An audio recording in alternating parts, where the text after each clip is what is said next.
सादर जय भीम। लोग काफ़ी चले गए हैं अभी। चलिए, बुद्ध ने जब ये कारवां शुरू किया था तो 5 लोगों से किया था। बाबा साहब अम्बेडकर ने तो अकेले ही किया था।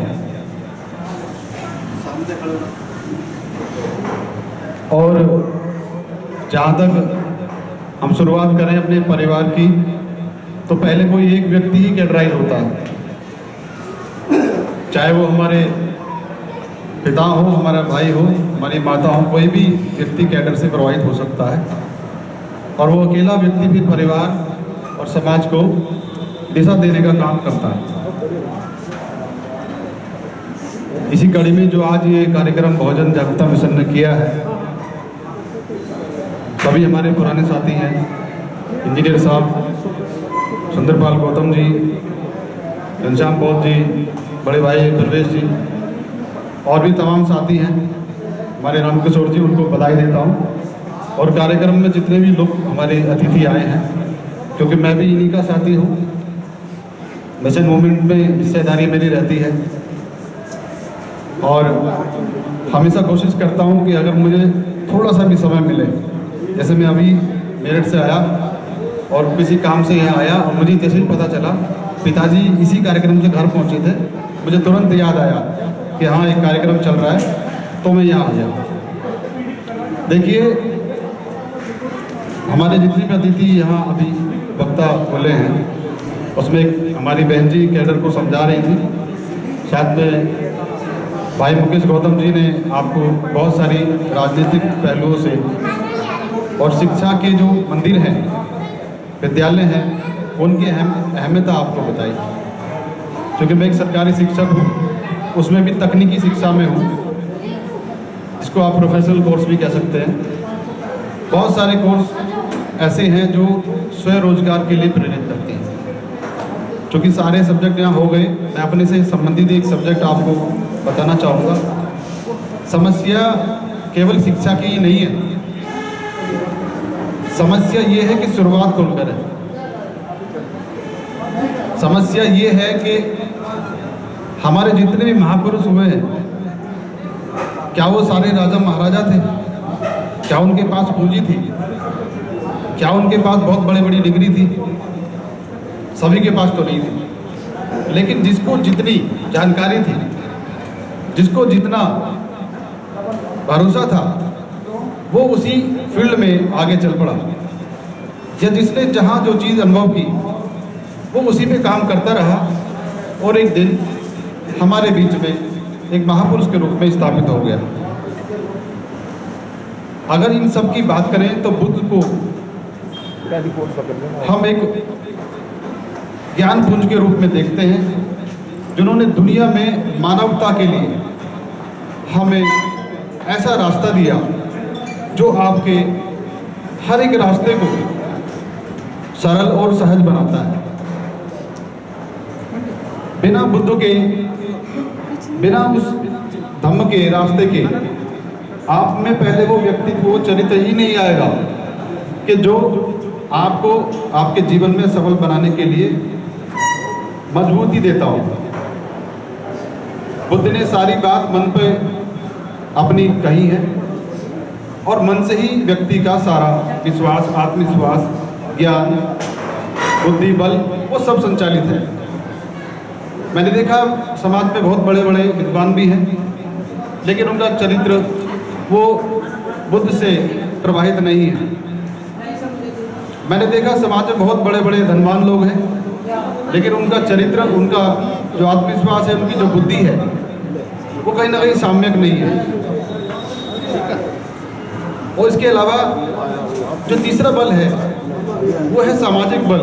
सामाजिक आंदोलन से जो चीज़ें चलती हैं, संगठन जिसको हम कहते हैं, संगठन में भी कहीं ना कहीं ऐसे व्यक्ति बहुत कम हैं जिन्होंने बुद्ध के चरित्र को अपने अंदर उतारा है।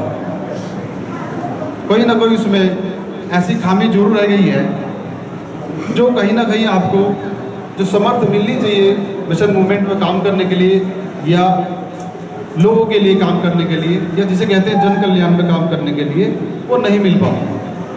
तो सबसे पहले तो मैं बाबा साहब डॉक्टर भीमराव अम्बेडकर के उस धम्म को पुनर्जीवित करके जो हमें दिया है, उस सब के लिए, पूरी मानवता के लिए है, उसका प्रचार केवल अपने लोगों तक नहीं करना, सब में करना, क्योंकि वो मानव के लिए है, किसी दलित पिछड़े आदिवासी के लिए नहीं, सबके लिए है। उसको आप जहाँ भी रहिए अपने चरित्र में, अपनी व्यवहार में और अपनी बातचीत में प्रचार करते रहिए। मैं सरकारी सेवा में हूँ, थोड़ा सा प्रोटोकॉल रहता है मेरा, लेकिन फिर भी जहाँ भी मैं जिस भी जगह रहा, जिस संस्थाओं में मैं कार्यरत रहा, मैंने अपनी वहाँ पहचान एक बुद्धिस्ट के रूप में लोगों को जो है जाहिर की है, और वो प्रभावित भी हुए। आपको अच्छा पक्ष हमेशा रखना है आपको, और जैसे ही आप बाबा साहब अम्बेडकर की बात करेंगे तो क्रांति शुरू हो जाती है, क्योंकि बुद्ध तक तो बात ठीक है, जैसे ही आपने जय भीम कहा किसी संस्था में, तो वहाँ क्रांति शुरू हो गई, वहाँ आपके विरोधी शुरू हो जाते हैं। तो बड़ी सहजता से पहले आप अपने पूर्वजों को पढ़िए, उनको आचरण में लीजिए। अगर आपने उनका आचरण अपने अंदर ले लिया तो मैं सत्य कह सकता हूँ, आप रुक नहीं सकते, आपको कोई रोकेगा भी नहीं। अभी हमारे भाई कह रहे थे कि घर से ही विरोध होता है, चाहे वो हमारी महिलाएं हों, चाहे हमारे घर का दूसरा कोई सदस्य हो, तो वो विरोध तब होगा जब आपके चरित्र में, आपके व्यवहार में वो चीज़ें नहीं होंगी। जैसे ही आपके चरित्र और व्यवहार में वो चीज़ें आने लगेंगी, आपको कोई नहीं रोकने वाला। मैं बिल्कुल श्योर सर्टेन बोल रहा हूँ। हमारे इस क्षेत्र में तमाम हमारे साथी हैं जो लोग काम कर रहे हैं, इनके भी बीवी बच्चे हैं, सुबह 11 बजे से बैठे हैं, लेकिन क्योंकि इनके चरित्र में, इनके व्यवहार में वो चीज़ आ गई है, लोगों को ये पता चल जाता है, परिवारजनों को ये पता चल जाता है कि इनका काम क्या है, क्या इनका उद्देश्य है, तो वो आपको ज़्यादा दिन फिर रोकने वाले नहीं हैं। परम पूज्य बाबा साहब अम्बेडकर और हमारे महापुरुष मान्यवर साहब काशीराम तो सरकारी सेवा में थे, सरकारी सेवा छोड़कर मिशन मूवमेंट के काम में आए, क्योंकि उन्होंने वो चरित्र अपने अंदर लिया। तो मैं तो ये कहता हूँ, चाहे 100 लोगों की भीड़ है, चाहे 1000 लोगों की भीड़ है, अगर 10 लोग भी इस चरित्र को अपने अंदर उतारने की कोशिश करेंगे और एक एक करके करेंगे, जरूरी नहीं है कि आप एक दिन में सारी चीज़ें धारण कर लें। जैसे अगर आप कहीं जाते हैं तो पूज्य भंते जी से पंचशील जो है वो याचना की जाती है कि हमें पंचशील धारण करने के लिए आप याचना कर रहे हैं, आप हमें पंचशील धारण करने का की अनुमति दें। ऐसी एक एक सील आप जो है अगर अपने जीवन में उतारेंगे तो आप जिस भी फील्ड में हैं, जैसे मुकेश भाई हमारे नेता अच्छे नेता बन सकते हैं, मैं उनको बधाई देता हूँ कि जैसा उनका ओजस है बोलने का, जैसे वो बोलते हैं तो चरित्र है, वो चरित्र अगर नेता बनेंगे तो अच्छे बनेंगे। और कोई व्यक्ति शिक्षक है, वकील है, मैं सच कह रहा हूँ, मैंने ये मतलब बहुत अनुभव के बाद बात कही है। मैं थोड़े दिन राजनीति में भी रहा, थोड़े दिन समाज सेवा में भी रहा, और अब सरकारी सेवा में भी हूँ। सब जगह का अनुभव बता रहा हूँ कि आप अपने अंदर, हमारी महापुरुषों में से बहुत लंबी लाइन है, जो 33 करोड़ वैसे ही बनाए गए हैं आपको एक संख्या दिखाने के लिए कि 33 करोड़ बता दो और इनके जो महापुरुष हैं वो छोटे पड़ जाएंगे। ऐसा नहीं है, आपका एक ही महापुरुष 33 करोड़ पे जो है भारी है। आप अगर पेरियार की बात करेंगे, अकेले ही भारी है। ललित सिंह यादव की बात करेंगे, अकेले ही सारे देवताओं पे भारी थे, और उसी व्यवस्था में, संविधान में उन चीज़ों को उन्होंने सही ठहरा के दिखाया। बस आत्मविश्वास की कमी है। आप ये मत सोचिए संख्या कितनी है। जब भोजन जागरूकता मिशन शुरू हुआ होगा तो 1-2 लोग ही आए होंगे, आज आप जैसे तमाम लोग यहाँ बैठे हैं। मिशन का काम अगर सही नीयत से चलता रहा, जो जिम्मेदार लोग हैं अगर वो सही नीयत से काम करते रहे, तो धीरे धीरे कारवा बनता है।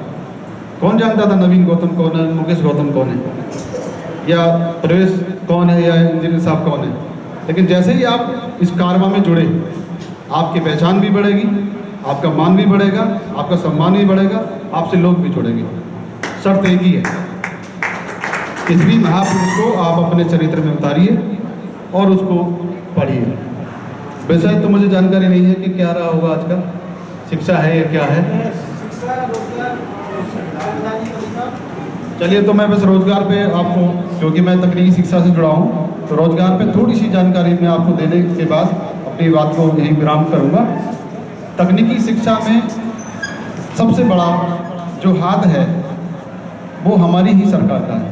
हमारी मतलब, मैं किसी सरकार का नाम नहीं लूँगा, एक ही सरकार जो बनी उत्तर प्रदेश में, उसने तकनीकी शिक्षा में इतने सारे ITI और पॉलिटेक्निक और राजकीय इंजीनियरिंग कॉलेज आपको दिए हैं कि उससे हजारों की संख्या में हर साल हमारे इंजीनियर बाहर आते हैं। बिल्कुल सही बात है मुकेश भाई की, एक भी ITI पॉलिटेक्निक का कोई भी मालिक हमारे समाज का नहीं है, लेकिन फिर भी मैं आप सब लोगों को ये जरूर कहना चाहूँगा कि सरकारी सेवा में केवल 2% का जो आरक्षण आज बचा है, उसमें भी धीरे धीरे सेध लग चुकी है। और चूंकि राजनीतिक सत्ता हमारे हाथ में नहीं है, तो उसका जो संरक्षण है वो उसी के माध्यम से किया जा सकता है। अगर राजनीतिक चाबी हमारे हाथ में नहीं रही तो ये आरक्षण ज़्यादा दिन नहीं रहेगा, ये कड़वा सच है। मैं शायद आरक्षण में आज नौकरी व्यवस्था में करके आया हूँ, लेकिन मेरे आने वाले पीढ़ी में किसी को मिलेगी, इस चीज़ से आप उम्मीद छोड़ दीजिए। या तो राजनीतिक सत्ता की चाबी का रास्ता अपने हाथ में रखिए, और नहीं तो ये दिन दूर नहीं है कि आपको सेल्फ मोड पे जाना पड़ेगा। उसके लिए बाजार में, उसके लिए व्यापार में आपको कब्जा करना चाहिए। कितने बड़े बड़े हमारे समाज के लोग हैं, IAS IPS अधिकारी हैं, वकील, डॉक्टर हैं, एक भी दुकान मकान उनका मिलेगा नहीं कहीं ऐसी जगह जहाँ वो बिजनेस दे सके, किसी को नहीं मिलेगा। वो बिजनेस व्यापार की सोच ही नहीं है।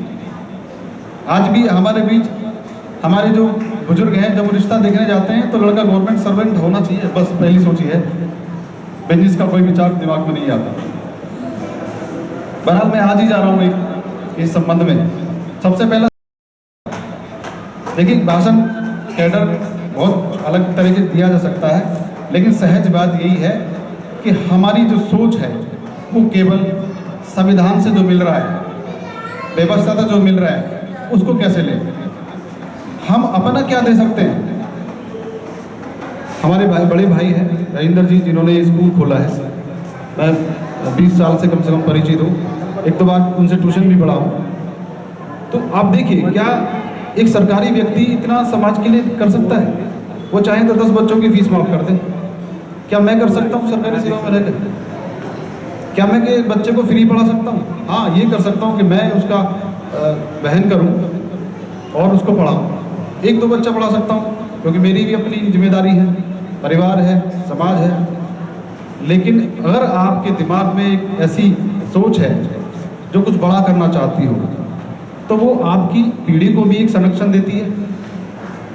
मैं नौकरी में आने के बाद भी मुझे नहीं पता मेरा बच्चा क्या करेगा, लेकिन अगर आपके पास बिजनेस है तो आप उसको एक विरासत दे के जाते हैं। आपके बच्चों को ये सोचने की जरूरत नहीं कि आरक्षण से उसे क्या मिलेगा। आपके बच्चों को तो पता है कि पिताजी ने ये किया, मुझे भी कुछ ऐसा ही करना है, क्योंकि उसके दिमाग में सोच डेवलप हो जाएगी। आप बच्चों के दिमाग को सीमित ना करें, उनको केवल सरकारी नौकरियों की तरफ ही ना मोड़ें, उनको व्यापार में, बिजनेस में और मार्केट के अंदर जो चल रहा है सामान्य चीज़ों को भी सिखाएं। मेरा तो बस इतना ही कहना है कि तकनीकी शिक्षा में जो बहुत सारी MSEB से लोन मिलते हैं, बहुत सारी योजनाएं कौशल विकास योजना से चल रही हैं, उससे संबंधित अगर कोई जानकारी मुझसे चाहिए तो मैं उसके लिए तैयार हूँ। मेरा नंबर यहाँ रहता ही है इनके पास। जैसे कौशल विकास में बहुत सारे शॉर्ट टर्म कोर्स चल रहे हैं, वो फ्री हैं। तकनीकी शिक्षा में बहुत सारे जो कोर्स हैं वो लगभग ना के बराबर फीस पर चलते हैं। उससे आप अपना स्वयं का रोजगार कर सकते हैं, चाहे वो छोटी मोटी शॉप हो, चाहे कोई टूल रूम हो, चाहे कोई सर्विस सेंटर हो, चाहे कोई ऐसा हैंडीक्राफ्ट का काम हो जिससे आपको स्वयं रोजगार मिले। संघर्ष उसमें भी है, लेकिन आपके पास एक सियोरिटी होगी कि मैं आज ये काम कर रहा हूँ और मेरी आने वाली जो पीढ़ी है उसको कम से कम किसी पर आश्रित नहीं रहना पड़ेगा। और जहाँ तक बात है शिक्षा की, तो औपचारिक शिक्षा डिग्री डिप्लोमा हमने कर रखे हैं सबने, डॉक्टर वकील है, कोई टीचर है, लेकिन उसके साथ साथ जो अनौपचारिक शिक्षा है जो समाज के आसपास आपको मिलेगी वो तब मिलेगी जब आप समाज के बीच में बैठेंगे। देखिए, समाज को जोड़ने के कई तरीके होते हैं। आप संगठन में बुलाइए या किसी कार्यक्रम समारोह में आप मिलें, तो वहाँ पे आप कोशिश करें लोगों को कैडराइज करने की, लेकिन सहज तरीके से। ये नहीं कि हम जा तो किसी डांस पार्टी में रहे और वहाँ ये बात करें, लेकिन जहाँ सामाजिक चीज़ें होती हैं, शादी विवाह या कोई धार्मिक प्रोग्राम होते हैं, तो आप कोशिश करें कि बच्चों को ले जाएं, अपने परिवार से कम एक व्यक्ति को लेकर आए। धीरे धीरे चीज़ें जो है वो उस तक पहुंचती है। मान्यवर साहब को माननीय दीनदयाल वाल्मीकि जी ने एक बार मिलवाया था और आपको काशीराम मिल गए। दिल्ली संसद भवन में बाबा साहब अम्बेडकर की जयंती पर प्रोग्राम चल रहा था, बहन जी वहाँ बैठी थी, आपको एक नेता मिला, और ऐसा नेता जिसने दुनिया में अपना नाम किया। ऐसे ही बहुत सारे लोग जो आपके बीच आज बैठे हैं, निराश मत होइए, कोई ना कोई व्यक्ति इसमें से निकलेगा और वो आपका नेतृत्व करेगा, क्योंकि नेतृत्व की क्षमता सब में नहीं होती। संख्या बेशक कम ज़्यादा हो सकती है, लेकिन जरूर आप काम करते रहिए और ये कारवा आगे बढ़ेगा। इसी मंगल कामना के साथ में आप सबको बधाई देता हूँ और सबको जय भीम, नमो बुद्धाय।